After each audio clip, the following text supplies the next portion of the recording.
आज पाठवणीचा क्षण आहे लक्ष्म्यांना आणि सगळ्याजणी त्यांना बघण्यासाठी येतात. त्याच्यामुळे आता फुलांची इथे मी रांगोळी काढून घेतली आहे. पायांना कचकचही लागत नाही, लवकर होते. विठ्ठलाचं सोबत एंट्री ठेवलेली आहे आणि इथे आपले गणपती बाप्पा विराजमान आहेत. श्रीकृष्णाची जन्माची थीम आहे. पाळण्यामध्ये श्रीकृष्ण नंतर नांगायला लागलाय आणि त्यानंतर माखन खायला लागलाय. इथे आईच्या मांडीवर बसून गप्पा गोष्टी ऐकायला लागलाय आणि त्यानंतर थोडा मोठा झाला आणि बासरी वाजवायला लागला.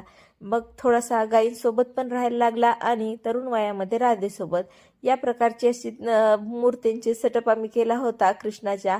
त्यानंतर महादेवाचं थोडंसं डेकोरेशन, पारंपरिक पद्धतीने ठेवलेला हा भोपळा आणि सर्वात जड अंतकरणाने पाठवणीचा क्षण, जो की त्यांचे मुलं बाळ जे लक्ष्म्यांसोबत येतात तर त्यांना सुद्धा पाठवायचं असतं, तर त्यांचे पण लाड पुरवावे लागतात. त्यांना जवळ घेऊन मिठीत घेऊन खरंच मी भावनिक झाले होते.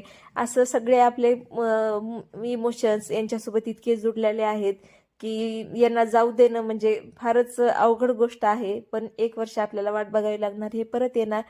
तर भेटू लवकरच पुढच्या व्हिडिओमध्ये. तोपर्यंत रामकृष्ण हरी.